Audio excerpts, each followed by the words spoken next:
প্রতিদিন প্রতি ওয়াক্তের প্রতি রাকাত নামাজে আমরা আল্লাহর কাছে এই সাহায্যটাই চাই। প্রথমে আল্লাহর প্রশংসা করি, আলহামদুলিল্লাহ রাব্বিল আলামিন আর রহমানির রহিম মালিক ইয়াউমিদ্দিন।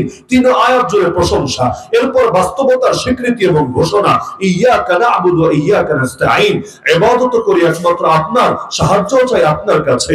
পরবর্তী তিন আয়াত জুড়ে মূলত একটা দোয়া, দোয়া একটা, আয়াত তিনটা। কিসের দোয়া? হেদায়েতের দোয়া, সিরাতে মুস্তাকিমের উপর যাতে আল্লাহ চালায় আমাদেরকে, সে দোয়া। ইহদিনাস সিরাতাল মুস্তাকিম, হে আল্লাহ সরল সোজা পথে চালান। কোন পথ? সিরাতাল লাযিনা আন'আমতা আলাইহিম, নিয়ামত প্রাপ্ত বান্দাদের পথ। নিয়ামত প্রাপ্ত বান্দা কারা? কোরআনের অন্য আয়াতে ব্যাখ্যা আছে। কোরআনের সবচেয়ে শক্তিশালী তাফসীর হলো যখন এক আয়াতের ব্যাখ্যা আরেক আয়াত থেকে দেখানো যাবে। কারণ কোরআনে যখন কোরআনের ব্যাখ্যা করে, দ্বিতীয় কোন সোর্সের দিকে তাকানোর কি প্রয়োজন আছে? তো নিয়ামত প্রাপ্ত বান্দা কারা? আল্লাহই ব্যাখ্যা করেছেন, ফাউলাইকাল লাযিনা আন'আমা আল্লাহু আলাইহিম মিনান নাবিয়্যিন ওয়াস সিদ্দীকিন ওয়াশ শুহাদা ওয়াস সালিহিন। নবীরা, সিদ্দিকরা, শহীদরা, নেককাররা। এর মধ্যে মূল হলো নবীরা। সিদ্দিক নবীর পথে চলেই তো সিদ্দিক হবে, শহীদ নবীর পথে জান দিলেই তো শহীদ হবে। এখন তো শহীদ শব্দকে আমরা সেকুলার শব্দ বানিয়ে ফেলেছি। নাস্তিক মরলেও শহীদ, কাফের মরলেও শহীদ, মুশরিক মরলেও শহীদ। বলবে ইন্ডিয়ার এবং চায়নার বর্ডারে মারামারি হয়েছে, মারামারি হয়ে 3 জন বিএসএফ জওয়ান শহীদ হয়েছে। নাম কি?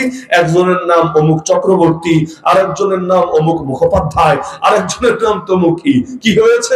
শহীদ হয়েছে। ভালো কথা, শহীদের রক্তের প্রথম ফোঁটা মাটিতে গড়িয়ে পড়ার আগেই আল্লাহ তার সব পাপকে মাফ করে দেয় এবং তার রূহকে নিয়ে জান্নাতের সবুজ পাখির ভেতর ঢুকিয়ে দেয়। আল্লাহ বলে, বান্দা তোর আর কোনো টেনশন নাই, ডানা মেলে উড়তে থাক আর জান্নাতের নিয়ামত ভোগ করতে থাক। তো শহীদ যে বললেন, অর্থ কি দাঁড়াচ্ছে বোঝেন?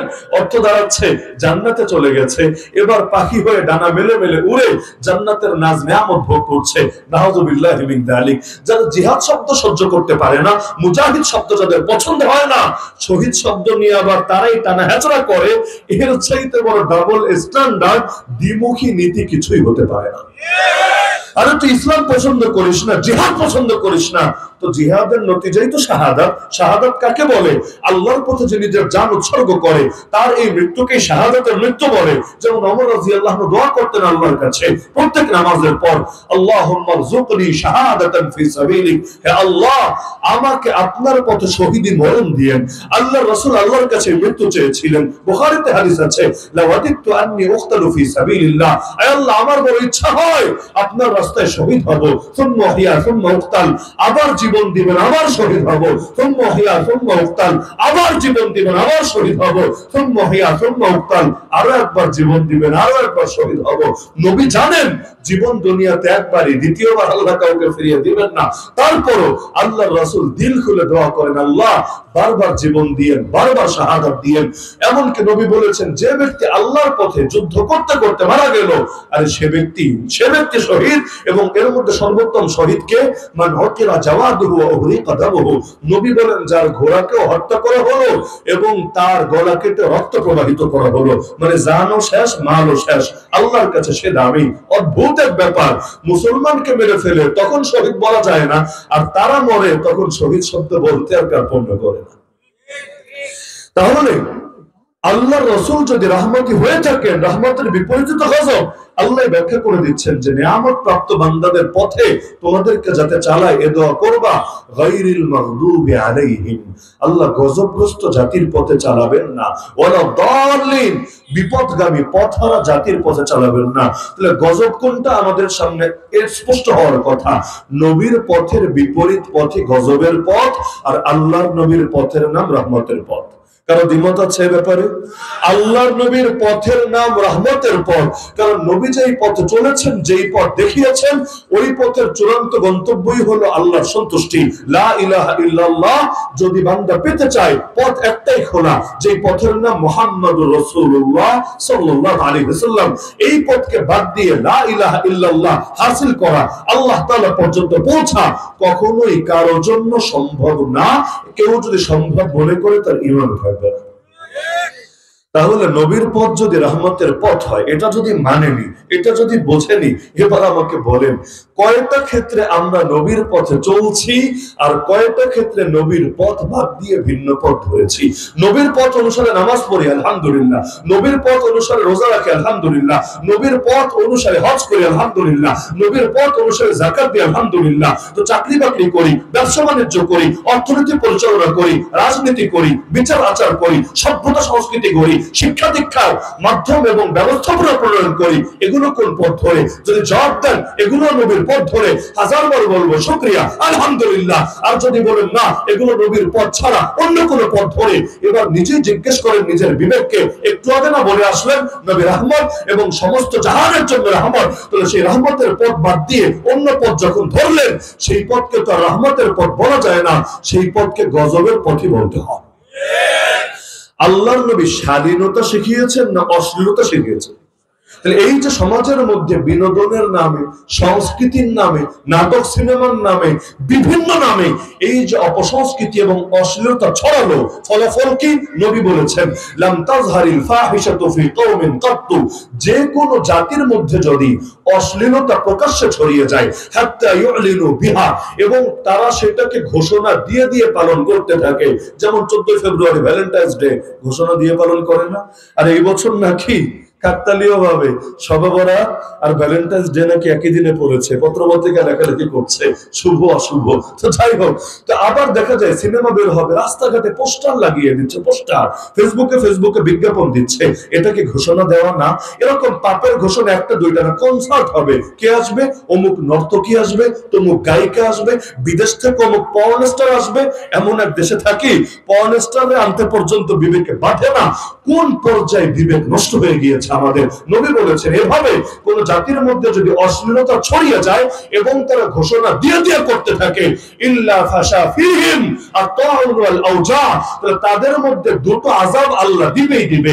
এক নম্বর আযাবের নাম মহামারী, সেই মহামারীর নাম করোনা ভাইরাসই হোক, সেই মহামারীর নাম এইডসই হোক, সেই মহামারীর নাম যাই হোক। দুই নম্বরে ক্ষুধামন্দা, দুর্ভিক্ষ, এমন এমন মহামারী, এমন এমন দুর্ভিক্ষ।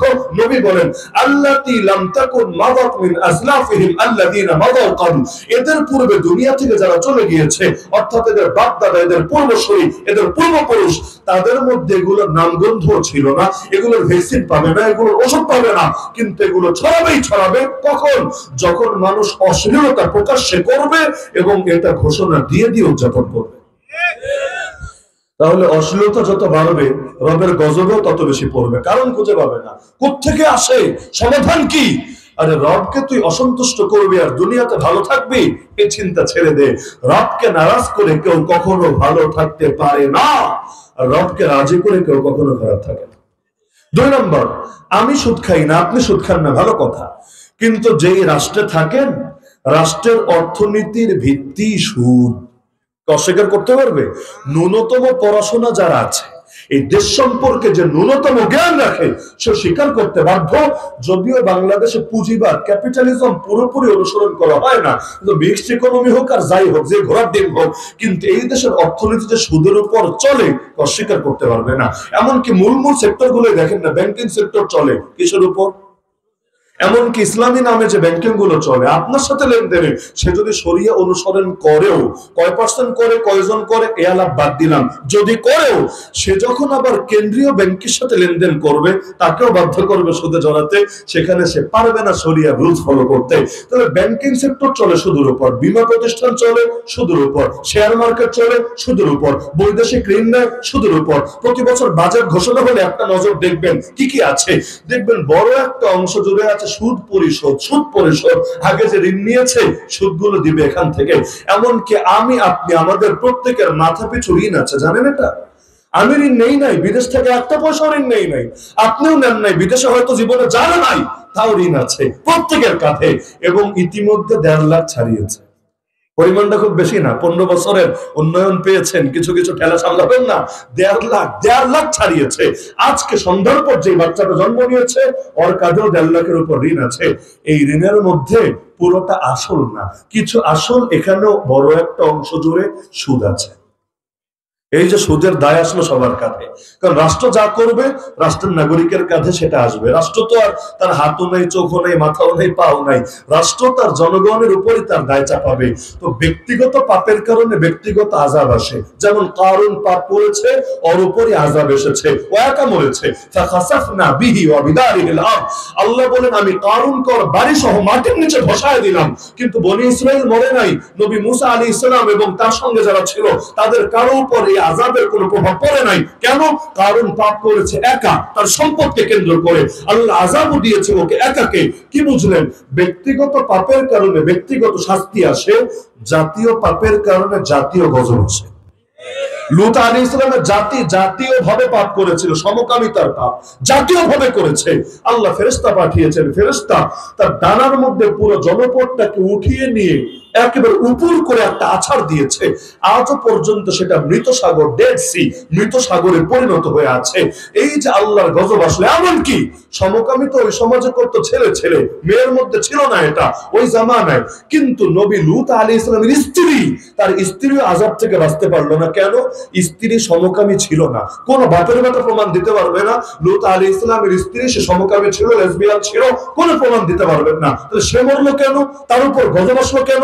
আল্লাহ নবীকে বললেন রাতের শেষ ভাগে হিজরত করবা, বের হয়ে যাবা তুমি সব মুমিনদেরকে নিয়ে, তবে খবরদার ইল্লা ইমরাআতা, তোমার বউকে নিতে পারবা না। কেন? ইন্নাহু মুসিবুহা মা আসাবাহুম, তোমার বউয়ের উপর সেই গজব আসবে যা গোটা জাতির উপর আসবে। কবে আসবে? ইন্নামা ওয়াইদাহুমুস সুবহ, সকাল হলেই আসবে। আলাইসা সুবহু বিকারিব, সকাল কি নিকটবর্তী নয়? নবী তার স্ত্রীকেও রেখে যেতে বাধ্য হলেন, যেতে দেরি। আল্লাহ বলে দিলেন খবরদার পেছনে মাথা ঘুরায় তাকাবা না, কারণ গজব সহ্য করতে পারবা না। বের হতে দেরি, গোটা জনপদকে আল্লাহ গজব দিয়ে বরবাদ করতে দেরি না। তো গোটা জনপদ মরলো কেন? এমনকি এই নবীর স্ত্রী পর্যন্ত সেখানে ফাঁসলো কেন? সে নিজে পাপী ছিল না, তবে পাপীদের সহযোগী ছিল, শেল্টারদাতা ছিল, সাপোর্টার ছিল। কি বুঝলেন? যে পাপ করে ও যেমন মরে, পাপের সমর্থন যারা দেয় ওরাও মরে। ফেরাউন যখন নবী মুসা আলাইহিস সালামকে তাড়া করেছিল বিশাল বাহিনী নিয়ে, তার বাহিনীর সবাই আদর্শিকভাবে ফেরাউনের সঙ্গে একমত ছিল। এটার পক্ষে কে প্রমাণ দাঁড় করাতে পারবেন? সম্ভবই না। হতে পারে কেউ কেউ প্রমোশনের জন্য গিয়েছিল, হতে পারে কেউ কেউ চাকরি বাঁচানোর জন্য, বেতন ঠিক রাখার জন্য গিয়েছিল, হতে পারে কেউ কেউ কল্লা বাঁচানোর জন্য গিয়েছিল। না হলে ফেরাউন স্বৈরতন্ত্র, তো স্বৈরাচার, আরে মনে চাইলে কল্লা একেবারে ফেলে দিবে, কারো কিচ্ছু বলার নাই। এই ফেরাউন তো শিশুও হত্যা করেছে, এক মূসাকে মারার জন্য কত শত শত শিশুকে হত্যা করেছে। কে প্রশ্ন তুলতে পেরেছে? কে তাকে বিচারের কাঠগড়ায় দাঁড় করাতে পেরেছে? মগের মূল্য যা মনে চায় তা করতে পারবে, কিচ্ছু বলার নাই। এই দেশে যেমন আয়নাঘর হয়েছে, কিচ্ছু বলার নাই। কত মানুষকে এক্সট্রা জুডিশিয়াল কিলিং করেছে, কিচ্ছু বলার নাই। এই যে শত শত হাজার হাজার আলেম ওলামাকে, আরে আমি আমার কথা বাদে দিলাম, এই 2021 আমি একা গ্রেফতার হই নাই, 1,500-এর বেশি আলেম ওলামাকে কাউকে 1 বছর, কাউকে 2 বছর, কাউকে 3 বছর যে বন্দী করে রাখলো। কেউ কেউ তো আর ফিরতেই পারলো না, লাশ হয়ে বের হলো। আর যারা ফিরলো, অনেকে এত পরিমাণ জুলুমের সহ্য শিকার হয়ে তারা ফিরতে হলো। কোনদিন অসুস্থ হবে বলে ডাক্তারও স্বপ্ন দেখতে পাচ্ছে না, বরং তাদেরকে এখন আস্ত কঙ্কাল হয়ে চলতে হচ্ছে। এগুলোর দায় কে নেবে? তো ফেরাউন যাদেরকে নিয়ে গিয়েছিল, কেউ প্রমাণ দিতে পারবেন না, সকলে দিল দিয়ে খুশি ছিল। বিভিন্ন জন বিভিন্ন কারণে যেতে পারে, কিন্তু গজব যখন এসেছে বাছাই করে করে আসে নাই, সবগুলোর উপর একসাথে একসমানই এসেছে। আবু লাহাব নবীর সামনে সর্বপ্রথম বেয়াদবি করেছে, আপন চাচা হয়েও। আল্লাহ নবী প্রথম যখন গণদাওয়াত দিলেন পাহাড়ের চূড়ায় উঠে, প্রথম বেয়াদবিটা সে করলো কিভাবে? আঙ্গুল উঁচি। তাব্বান লাকা ইয়া মুহাম্মদ, হে মুহাম্মদ ধিক্কার তোকে, আলিহাযা জামাতানা, তুই ফালতু কথা শোনানোর জন্য আমাদেরকে একত্র করেছিস। এই যে বেয়াদবি করলো, নবীর জবাব দেওয়া লাগলো, আল্লাহ জবাব দিয়ে দিলেন তাব্বাত ইয়াদা আবি লাহাবি ওয়া তাব। সুবহানাল্লাহ। বেয়াদবি করলো একবার, আর কোরআন মাজিদে এই আয়াত তেলাওয়াত হয় প্রতিবার। যত মানুষ আসবে কিয়ামতের আগে সবাইকে পড়তে হবে।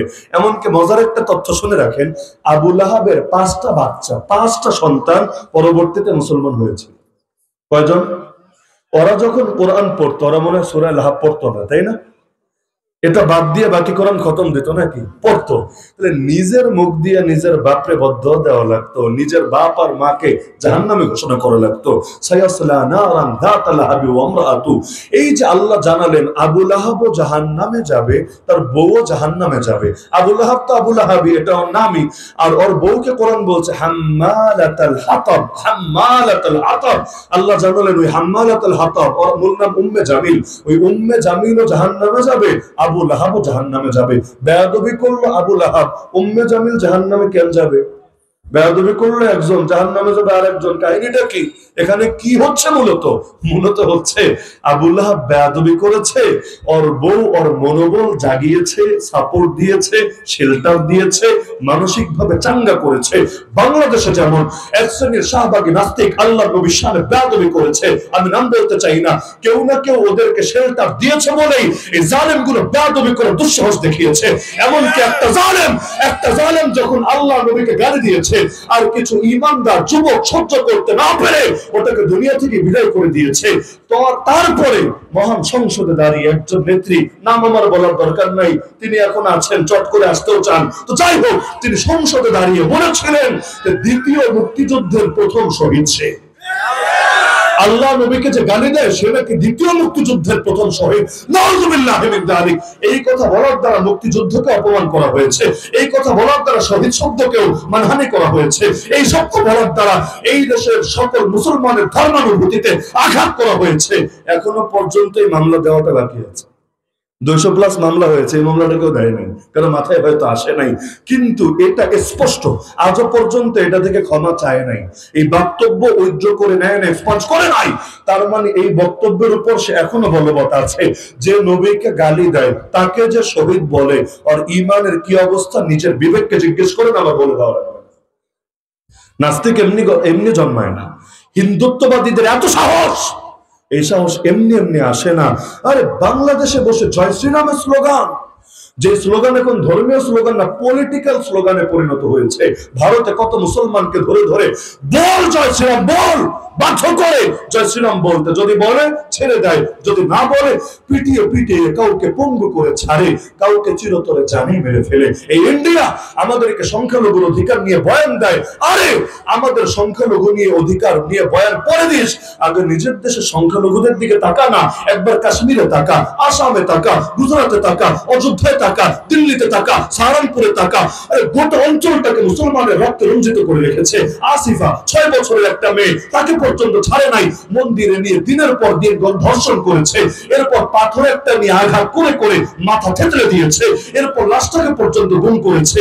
এই খবর যখন চারদিকে ছড়িয়েছে, ওই পুরো সপ্তাহ, পুরো মাস, পুরো বছর জুড়ে ইন্ডিয়ার যতগুলো পর্ন সাইট আছে নিকৃষ্ট জগতে সবচাইতে বেশি সার্চ করেছে এই কিওয়ার্ড লিখে যে কিভাবে আসিফাকে রেপ করা হয়েছে। এই দৃশ্য দেখতে চায়, এই দৃশ্য দেখে ওরা নিজেদের চাহিদা, নিজেদের কুপ্রবৃত্তি মিটাতে চায়।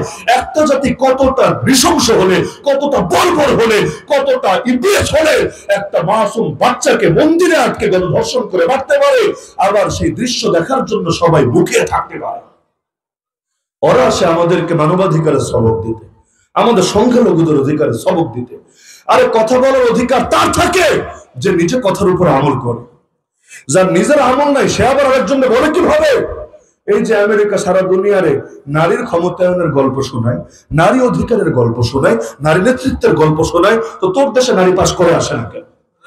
200 বছর হয়েছে গণতন্ত্রের বয়স ওদের, 247তম প্রেসিডেন্ট ইতিমধ্যে নির্বাচিত হয়ে এসেছে, এর মধ্যে একটা নারীকেও পছন্দ হলো না। এমনকি এটা ভাববেন না ভোট দেয় না, ভোট দেয়। এই হিলারি ক্লিন্টন গতবার 30 লাখ বেশি ভোট পেয়েছে, একটা দুইটা না, কত? 30 লাখ। 30 লাখ ভোট বুঝলেন?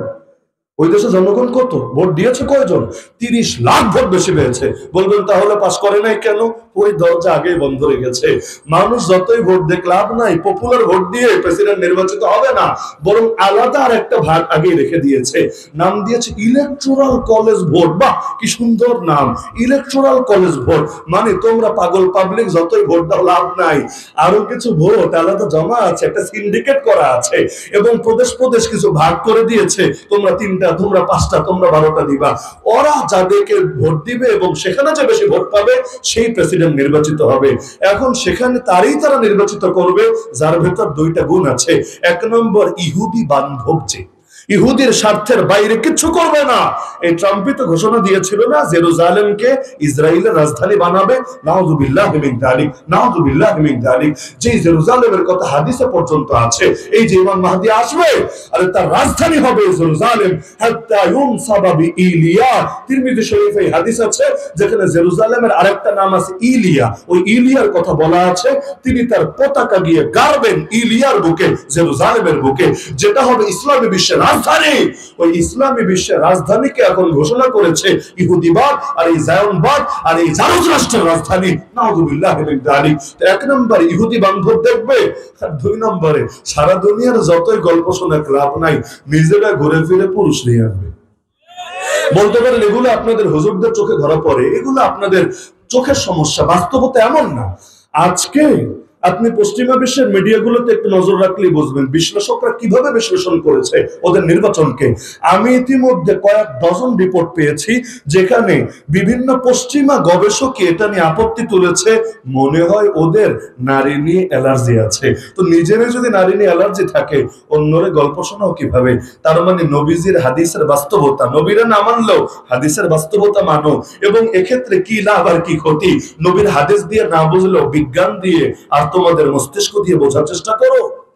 সবকিছু ভেঙে চুরে বলা যায় না, কিছু কথা একটু অস্পষ্ট রেখেই বলতে হয়। কিছু করার নাই, দুনিয়াটা যতই স্বাধীন হোক, মুসলমানের জন্য স্বাধীন হতে আরো সময় লাগবে এবং মুসলমান তার বাক স্বাধীনতা ফিরে পেতে আরো বহুকাল লাগবে। তো বলছিলাম আল্লাহর নবী তার আদর্শ যদি রহমত হয়, বিপরীতটা তো গজব হবে। আমি সুদ খাই না, আপনি সুদ খান না, তাতে কি? পুরো দেশের অর্থনীতির মেরুদণ্ডই তো সুদকে বানানো হয়েছে। সুদ মানে বুঝেন, সূরা বাকারে আল্লাহ বলেছেন সুদ মানে আল্লাহ এবং তার রাসূলের বিরুদ্ধে যুদ্ধের ঘোষণা। ফাইল্লাম তাফআলু ফাযানু বিহারবিন মিনাল্লাহি ওয়া রাসূলি। আরে কোন বাঙালি আছো একটু হাত তোলো দেখি, যে আল্লাহর বিরুদ্ধে যুদ্ধে নেমে জয়ী হতে পারবা, যে রাসূলের বিরুদ্ধে যুদ্ধে নেমে সফল হতে পারবা। যদি নাই পারো, আল্লাহ এবং তার রাসূলের বিরুদ্ধে যুদ্ধ ঘোষণা দেওয়ার মানেটা কি? মানে নিজের পতনকে, নিজের ধ্বংসকে ডেকে আনা ছাড়া কিচ্ছু না। এখন বলবে হুজুর সুদ না খেলে দেশ আগাবে না, আধুনিক জাতিরাষ্ট্র হবে না। বাহ বাহ বাহ, আল্লাহ এমন থিওরি দিয়েছে যেটা 2024-এ চলবে না, এক্সপায়ার ডেট হয়ে গেছে। আল্লাহ অতীতের ধর্ম দিয়েছে, আজকের ধর্ম দেখে নাই। এই কথা যদি কেউ মনে করে আর ইমানই নেই, হবে ইমান হয়ে গিয়েছে। কোরআন মাথায় রাখবেন, কোরআন অতীত না, কোরআন সর্বদা বর্তমান।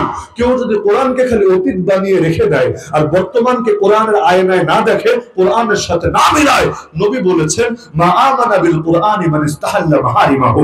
কোরআনের নিষিদ্ধকে যে বৈধ মনে করবে আর ঈমানই নাই। কোরআন এমন একটা আয়না, সেটা দিয়ে আমার চেহারা দেখতে হবে, আমার ফ্যামিলিকে দেখতে হবে, আমার সমাজকে দেখতে হবে, আমার রাষ্ট্রকে দেখতে হবে, আমার রাজনীতি দেখতে হবে, আমার অর্থনীতি দেখতে হবে, গোটা দুনিয়া দেখতে হবে, দুনিয়ার প্রতিটা মূল্যকে দেখতে হবে, এই ওয়ার্ল্ড অর্ডার, এই গ্লোবালাইজেশন সব দেখতে হবে কোরআনের আয়না দিয়ে।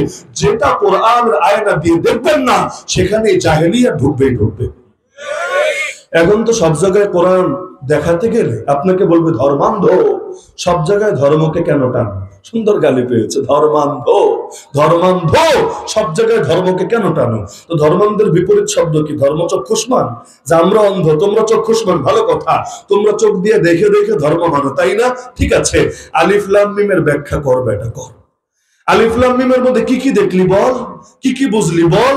কারণ না বুঝে তো মানবে না, তুই তো ধর্মান্ধ না। ধর্মান্ধের অর্থই করে যে নিজের ধর্মকে অন্ধের মতো মানে। আল্লাহর কসম, আমরা আমাদের ধর্মকে অন্ধের মতো মানতে কোনো দ্বিধা নাই, কারণ আমাদের ধর্মে কোনো ভুলের সম্ভাবনা নাই, কোনো দুর্বলতা নাই, কোনো ত্রুটি নাই, কোনো গ্যাপ নাই।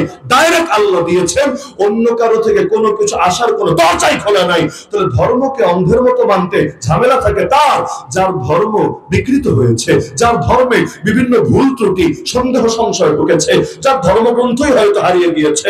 আরে সেই না ধর্মরে মানতে গেলে চিন্তায় পড়বে সতীদাহ করবো কি করবো না, এটা মূল ধর্ম নাকি পরে এসেছে।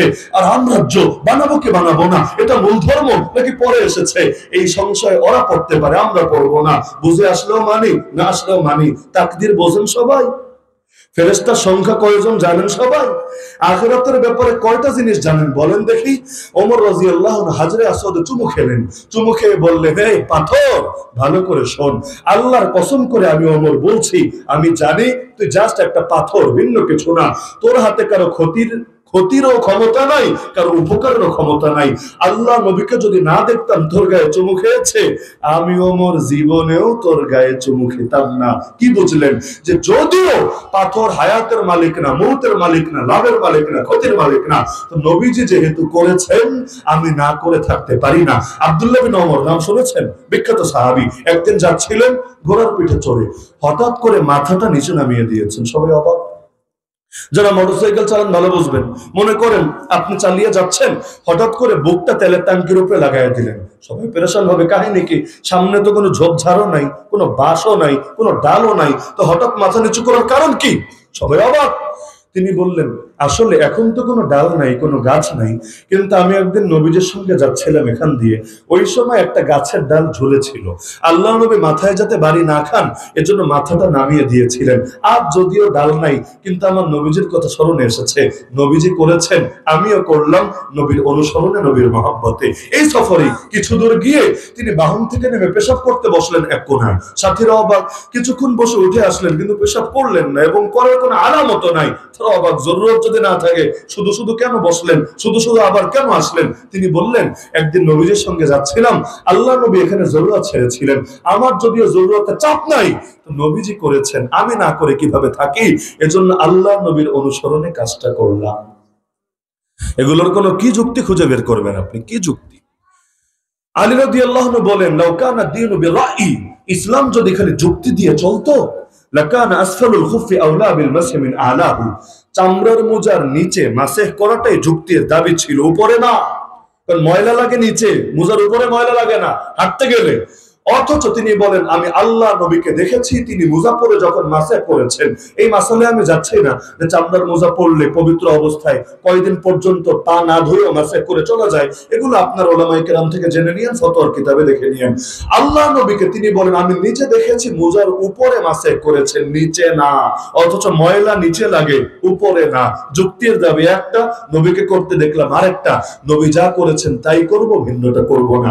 এমনকি ইস্তেনজা করেন, নাপাকি বের হয় কোন রাস্তা দিয়ে, আর উযু করতে যান, ধৌত করেন কোন জায়গা? হাত কেন ধোন, পা কেন ধোন, চেহারা কেন ধৌত করছেন, মাথা কেন মাসে করছেন? এগুলোতে কি নাপাকি লেগেছে বলেন আমাকে? নাপাকি বের হলো কোন দিয়ে, আর আপনি ধৌত করছেন কোন জায়গা? আর ইসলাম চলবে আল্লাহ কি বলেছেন তা দিয়ে, রাসূলকে বলেছেন তা দিয়ে। এক সাহাবী খেজুর খাচ্ছেন, আরেকজন পাশ থেকে হাদিস শোনালেন, শোনো, নবীজি বলেছেন নিশ্চয়ই জান্নাত রয়েছে তরবারির ছায়ার নিচে। সেই সাহাবী চমকে উঠলেন, কি বলছেন আপনি? তিনি বললেন, নবীজিকে যা বলতে শুনেছি নিজ কানে তাই শোনালাম তোমাকে। সঙ্গে সঙ্গে খেজুর ধরে ছুঁড়ে ফেললেন।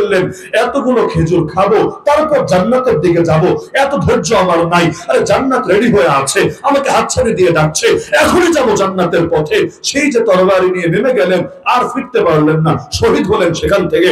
শুধু এটা নিশ্চিত হলেন নবীজি বলেছেন কিনা।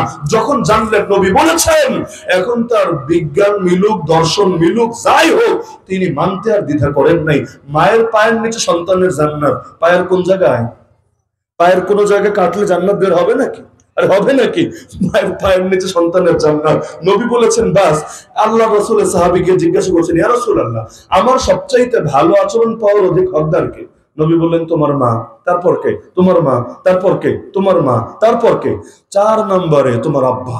আর আব্বারা এত কষ্ট করে মাথার ঘাম পায়ে ফেলে রক্তকে পানি করে, এখন যদি মাইন্ডে নাই, হ্যাঁ এত কষ্ট করবো আমরা, আর ফজিলত নিবে আমাদের বউরা, যা বেটা তোরা খাওয়া বাচ্চাদেরকে, আমাদের এত টেনশন নেওয়ার কোনো দরকারই নেই, কষ্ট করবো আমরা, 3 ধাপের ফজিলত নিবা তোমরা। এগুলো ইচ্ছা করে কোনো লাভ নাই। যালিকা ফাদলুল্লাহ ইউতিহি মান ইয়াশা, আল্লাহর অনুগ্রহ আল্লাহ যাকে চান তাকে দান করেন। এমনকি আমাদের বাংলাদেশের অনেক মানুষের মাথায় বিষ ঢুকিয়ে দেওয়া হয়েছে, ইসলাম নাকি নারীকে ঠকিয়েছে। শুনেছেন না জীবনে? ইসলাম নাকি নারীকে ঠকিয়েছে। এগুলো প্রচার হয় এই দেশে এই ফেমিনিস্ট নারীবাদীদের পক্ষ থেকে। যুক্তি কি? অনেক যুক্তি। এক নম্বর যুক্তি দিবে ইসলামে নারী নেতৃত্ব নিয়ে কি ব্যাখ্যা আছে দেখো। দুই নম্বরে বাপ যদি মারা যায়, এক ছেলে এক মেয়ে রেখে যায়, সমান তো পায় না, সাম্য তো থাকে না, বৈষম্য হয়। কিভাবে বৈষম্য? ছেলে বেশি নেয়, মেয়ে কম নেয়, অর্ধেক পায় মেয়ে। এই যে দেখো ইসলাম মেয়েকে ঠকিয়েছে। এভাবে বুঝায়া বুঝায়া অনেক মানুষকে নাস্তিক বানায়, মুরতাদ বানায়, ইসলামের দুশমন বানায়। অথচ বাস্তবতা যদি দেখতো তাহলে এই পয়েন্টগুলো তো ইসলামের প্রশংসা করতো বুক খুলে মুখ খুলে। বলবেন কিভাবে? অত লম্বা আলোচনায় যাব না, যেহেতু মূল পয়েন্টে না। আমি শুধু দুইটা পয়েন্ট যে টানলাম না, দুইটা বাস্তবতা বোঝাই, বাকিটা নিজেই ব্যাখ্যা করতে পারবেন। এক নম্বরে, ইসলাম নারীকে সম্পদে কম দিয়েছে মনে হচ্ছে আপনার কাছে, ছেলেকে বেশি দিয়েছে মনে হচ্ছে আপনার কাছে। এটা বোঝেন, হিসাব শুধু আয় দেখে হয় না, আয় এবং ব্যয় উভয়টা দেখেই হিসাব হয়। শুধু আয় দিয়ে হিসাব হয় নাকি? আয় কত এটা দেখেন না, ব্যয় কত ওটাও দেখেন। তাহলে ইসলাম পুরুষকে দিল মনে করেন 10,000, মেয়েকে দিল 5,000। আয়টা খুব কম না? 50% আয়। আর ছেলের হলো তার দ্বিগুণ আয়, ভালো কথা। কিন্তু আয় দেখলে হবে, ব্যয় দেখতে হবে না? মেয়ের উপর শরীয়ত কোন ব্যয় অপরিহার্য করেছে আগে বলেন। একটা খাত দেখাতে পারবেন না যেটা নারীর উপর অপরিহার্য করেছে, যে নারী পুরুষের পেছনে ব্যয় করবে। একটা খাত আছে, তাকে বিয়ের আগ পর্যন্ত তার পেছনে ব্যয় করবে বাবা। যদি বাবা মরে যায়, ভাই থাকে, ভাইয়েরা। ভাই যদি না থাকে, আত্মীয় পরিজন কারো না কারো কাঁধে শরীয়ত দায়িত্ব চাপাবে। পুরুষ সে নারীর পেছনে ব্যয় করবে। যদি বিয়ে হয়, স্বামী ব্যয় করবে। স্বামী মরে গেলে পুত্র সন্তান ব্যয় করবে। পুত্র সন্তান না থাকলে আত্মীয় পরিজন কারো কাঁধে দায় আসবে। কেউ নাই, তবুও নারীর নিজের খরচও নিজের দায়িত্বে আসবে না। আর সুলতান ওয়ালিউল্লাহ ওয়ালিয়ালাহু, মুসলমানদের রাষ্ট্রপ্রধানের ফরজ দায়িত্ব হবে, যেই নারীর অভিভাবক নাই, তার পেছনে ব্যয় করার কেউ নাই, তাকে বাইতুল মাল, রাষ্ট্রীয় আর্থিক কোষাগার থেকে তার পেছনে ব্যয় করতে হবে। কি বুঝলেন? জন্ম থেকে মৃত্যু নিজের খরচও তো নিজেকে করতে হবে না। শরীয়ত সর্বদা কোনো না কোনো পুরুষের কাঁধে এই দায় চাপিয়েছে। এজন্য আল্লাহ কোরআনে বলেন 5 নম্বর পারা 2 নম্বর পৃষ্ঠায় সূরা নিসার আয়াত, আর রিজালু কাওয়ামুন আলান নিসা, আর রিজালু কাওয়ামুন আলান নিসা, পুরুষ নারীর উপর দায়িত্বশীল। কোন কোন ক্ষেত্রে? আল্লাহ বলতে গিয়ে পয়েন্ট টেনেছেন, ওয়াবিমা আনফাকু মিন আমওয়ালিহিম, পুরুষ ব্যয় করবে তার সম্পদ থেকে নারীর পেছনে। তার মানে কি বোঝা গেল? আয় যতই হোক, ব্যয় অপরিহার্য, ব্যয়ের খাত জিরো। হ্যাঁ, যাকাত ওয়াজিব বলে দিবে, যদি সদকা অপরিহার্য হয় দিবে, সেটা ভিন্ন আলাপ। কিন্তু কোনো ব্যক্তির পেছনে খরচ করা লাগবে না। আর পুরুষ, প্রতিটা পুরুষের কাঁধে কতগুলো ব্যয়ের খাত অপরিহার্য। একবার চিন্তা করেন, বাবার পেছনে খরচ করতেন, মায়ের পেছনে খরচ করেন, স্ত্রীর পেছনে খরচ করেন, সন্তানের পেছনে খরচ করেন, পাড়া প্রতিবেশীর পেছনে খরচ করেন, আত্মীয় স্বজনের পেছনে খরচ করেন। মসজিদ ওয়ালারা বলে আমাদেরও কিছু দেন, মাদ্রাসার লোকেরা বলে আমাদেরও কিছু দেন, কবরস্থানের লোকেরা বলে আমাদের কবর উন্নত করার জন্য কিছু দেন, ঈদগাহের লোকেরা বলে আমাদেরকেও দেন। খালি দেন আর দেন আর দেন। দিতে দিতে কামাই তো হলো তার 100 টাকা, 1000 টাকা, 10,000 টাকা, ব্যয় দেখবেন তার দ্বিগুণ, 3 গুণ, 4 গুণ, 5 গুণ। এমনকি মাসের 20 তারিখ আসলে মাথায় ধরে না বাকি 10 দিন চলবে কিভাবে। ঋণ কর, আচ্ছা এই মাসে ঋণ করলো, আগামী মাসে ঋণ শোধ করবে কিভাবে, আবার নতুন ঋণ করবে কিভাবে। পুরুষের জীবনটা যায় এই চিন্তা করতে করতে। নিজে চলতে কয় টাকা লাগে, কিন্তু চিন্তা করতে করতে মাথার চুল পড়ে যায়। নিজের অল্প বয়সে অনেকে বুড়া হয়ে যায় টেনশনে। কেন? পুরুষকে তো এই চিন্তাগুলো করতে হয়। তাহলে পুরুষের ব্যয় দেখেন, ওই তুলনায় আয় দেখেন, আর নারীর ব্যয় দেখেন, ওই তুলনায় আয় দেখেন। যদি আপনার ভেতরে অন্তরে মোহর বাড়া না থাকে, আপনি স্বীকার করতে বাধ্য হবেন, আরে দিতে যদিও 50 টাকা দিয়েছে, ছেলেকে 100 দিয়েছে, তো ছেলের খরচের খাত 200-র উপরে আছে, আর মেয়ের 50 টাকার 50 টাকাই বাকি হয়ে গেছে। এই টাকা দিয়ে মনে চাইলে ললিপপ কিনে খাক, মনে চাইলে চিপস খাক, মনে চাইলে চকলেট খাক, যা মনে চায় তা খাক, কিন্তু অপরিহার্য কোনো ব্যয় নাই। তাহলে পুরোটাই তো তার লাভ। আর তার আয়ের খাতের অভাব নেই, মোহর থেকে পাবে, মিরাজ থেকে পাবে, হাদিয়া থেকে পাবে, আয়ের বহু খাত আছে, তো ব্যয় একটা অপরিহার্য না। তাহলে সব জায়গায় সমান দিলেই সাম্য হয় না রে ভাই। ইনসাফ বলতে একটা ব্যাপার আছে। বড় ছেলেকে ডেইলি দেন 500 টাকা, আর ছোট ছেলে যার বয়স 5-6 বছর, ওরে দেন 5 টাকা, 10 টাকা, 20 টাকা। এখন কোন ছাগল যদি প্রশ্ন চলে, দেখ ছেলেতে বৈষম্য করে, আপনি তারে বলবেন তোমার জন্য পাবনার টিকিট বুকিং দিব কবে, আগে বল। কেন? কারণ উভয় ছেলেকে সমান দিলে এটা ইনসাফের দাবি হবে না। আর ছোট ছেলেকে যদি ডেইলি 500 করে ধরায়, ও লাইনে থাকবে না কোন লাইনে যাবে এটা আল্লাহ ভালো জানে, এটা লোডে সে নিতে পারবে না, বরং সে অর্থই অনর্থের মূল হবে তার জন্য। তো বাপের আছে নাই এমন না, টাকা আছে, তো ছোটটারে হিসাব করে দেয় কেন, যাতে করে টাকাটা কাজেই লাগে, নষ্ট না হয় এই টাকাটা পেয়ে। তো ইসলাম নারীকে দিয়েছে, আরে যা দিয়েছে পুরোটাই তো তার হাতে রয়ে গেছে, ঠকলো কোথায় বলো আমারে? আবার নারীর ক্ষমতায়ন নিয়ে প্রশ্ন তুলবে, ইসলাম নারীরা ঠকিয়েছে, দায়িত্ব দেয় নাই। দায়িত্ব দেয় নাই ভাই, দায়িত্ব না দিয়ে সব দিয়েছে, বড় রহম করেছে। ইসলামের ইতিহাসে একজন নারী নবী নাই, নাকি আছে? লেডি নবী আছে। লেডি বাইকার থাকতে পারে দেশে, লেডি নবী তো আর নাই দুনিয়ার বুকে, লেডি নবী নাই। তো লেডি নবী না, এখন যদি নারীরা আন্দোলনের নামে দেখ দেখ বৈষম্য বলা হবে, বৈষম্য না রে, কম কাজ করে বেশি বেতন দিয়েছে, এটা তো আরো খুশি হওয়ার বিষয়। কাজ করবা কম, বেতন নিবা বেশি। যেমন যেই নারীরা সব জায়গায় সমানাধিকার চায়, তারা কিন্তু সব কাজ সমান করতে চায় না। রিক্সা চালাবে, ভ্যান চালাবে, পাথর ভাঙবে, মেথরের কাজ করবে, এগুলোতে কিন্তু বেশি আগ্রহ কাজ করে না।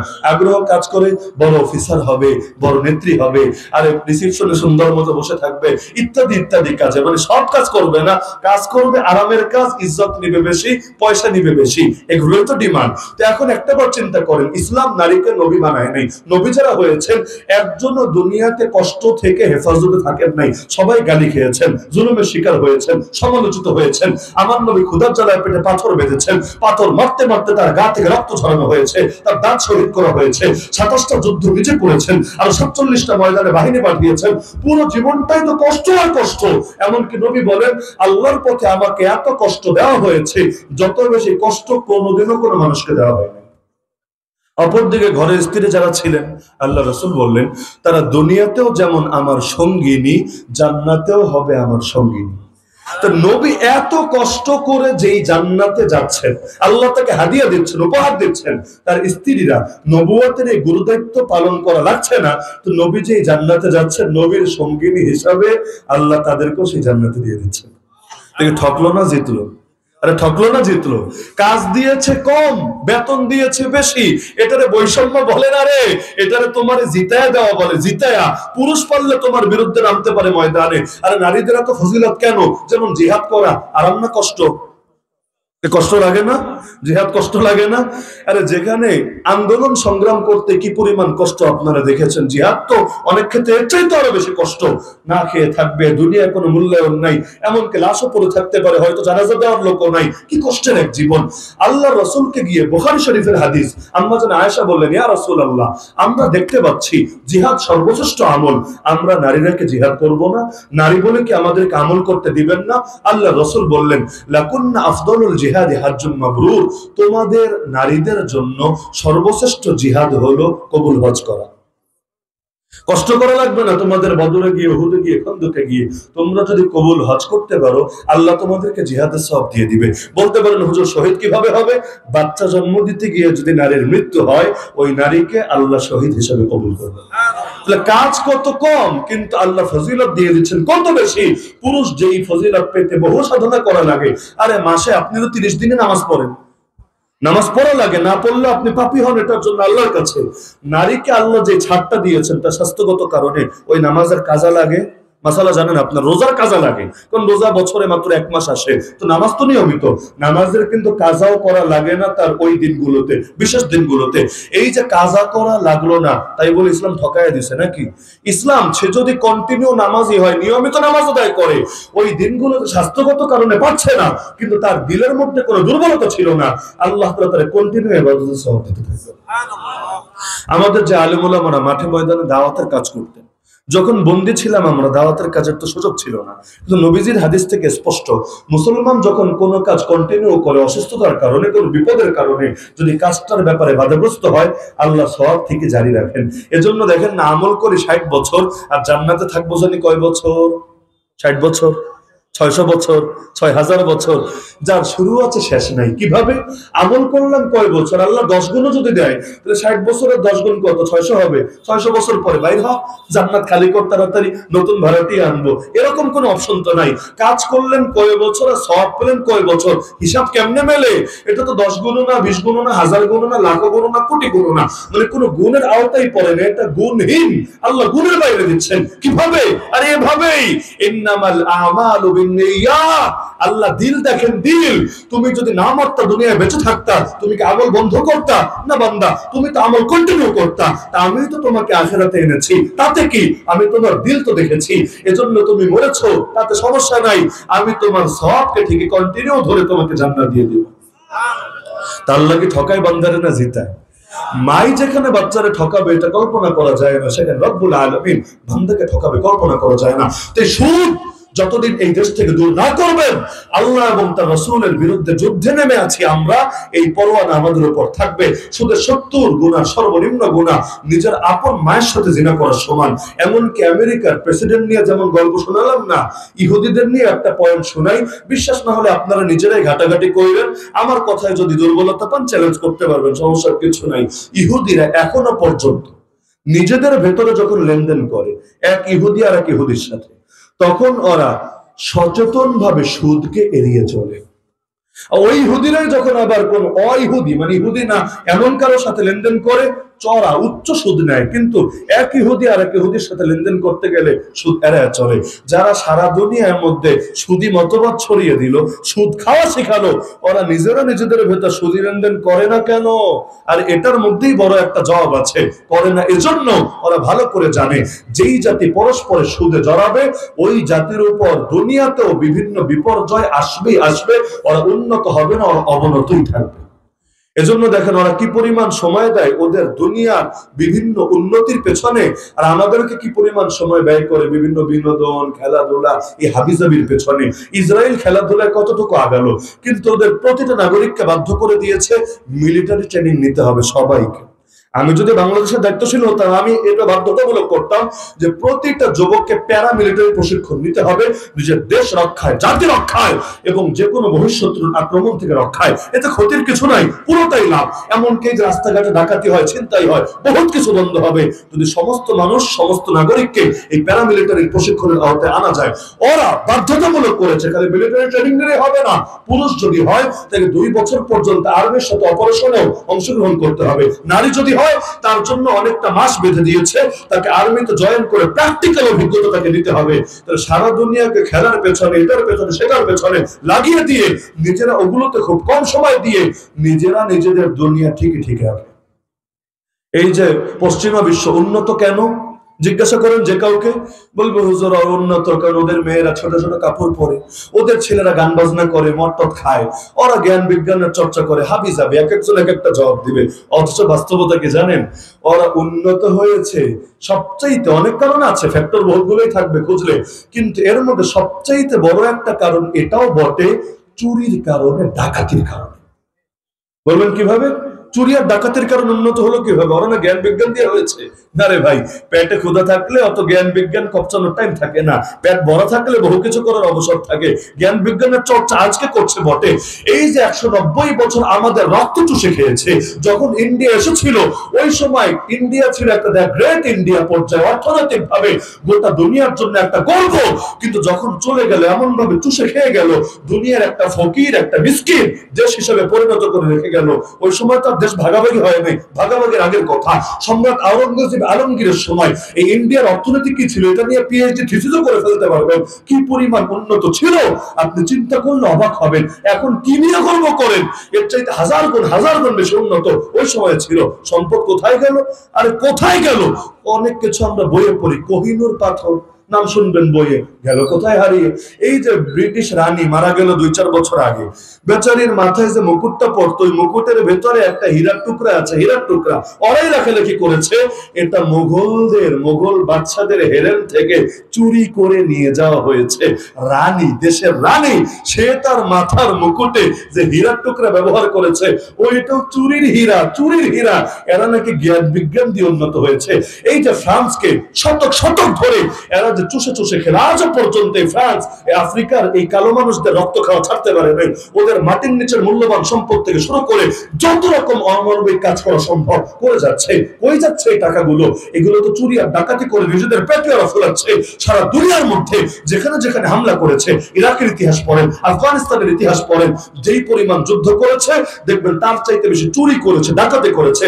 দিল্লি শাহী জামে মসজিদ আমি দেখে এসেছি, ভারতের বিভিন্ন মুসলিম স্থাপনা দেখে এসেছি, খালি গল্পই শোনা যায় এখানে নাকি সোনার ঝাড়বাতি ছিল, এখানে নাকি রূপার এটা ছিল, এখানে নাকি এই জিনিসের এটা ছিল। কই, খালি গল্পই শুনি এখন। সব চোররা চুরি করে নিয়ে গিয়েছে। এমনকি এই চুরি যে এমন একটা সংস্কৃতি হয়েছে যুদ্ধবাদ জাতির। একবার কুমিল্লা ময়নামতি গেলাম, হয়তো আপনারা কেউ কেউ গিয়েছেন। ময়নামতিতে একটা মূর্তি দেখবেন আছে, ওই টিলার উপরে একটা মূর্তি। আমি কি অবাক, মূর্তিটার পেট থেকে নিচের অংশ আছে, উপরের অংশ নাই। আমার একটু বেখাপ্পা লাগলো। উল্টাটা দেখেছি, উপর আছে নিচ নাই, এমন বহুত দেখেছি। যেমন ড্যাডি অফ দ্য নেশনের যত ভাস্কর্য আছে বাংলাদেশে, বেশিরভাগ কিন্তু আধা আছে। কোনটা হলো কল্লা কাটা, মানে কল্লার উপরে আছে নিচে কিছু নাই। কোনটা হলো খালি হাত সহ বুক কাটা, মানে বুক পর্যন্ত আছে নিচে কিছু নাই। দুই চারটা আছে এমন পুরো আস্তা খাড়া, আর বাকি বেশিরভাগ গুলো উপর আছে নিচে নাই। কোনটা খালি আঙ্গুল আছে আর কিছু নাই। তো এগুলো দেখতে আমরা অভ্যস্ত, উপর আছে নিচে নাই। ওখানে গিয়ে অবাক, মনে করেন নাভি থেকে নিয়ে নিচ পর্যন্ত আছে, উপরের অংশ নাই। একটু খটকা লাগলো আমার কাছে। জিজ্ঞাসা করলাম স্থানীয়দের, বললো হুজুর আমরা তো দেখি নাই, কিন্তু পূর্বপুরুষ থেকে শুনেছি আসলে এটা মূর্তি ছিল, কিন্তু উপরের অংশের মধ্যে সোনা এবং রূপা দেওয়া ছিল। এইগুলো জালেমরা চুরি করে নিয়ে গিয়েছে, আর নিচের অংশ যেহেতু পাথরের, এটার তো দরকার নাই, এজন্য এটারে কেটে বাকি অংশ রেখে গিয়েছে। এই হলো চোরদের অবস্থা।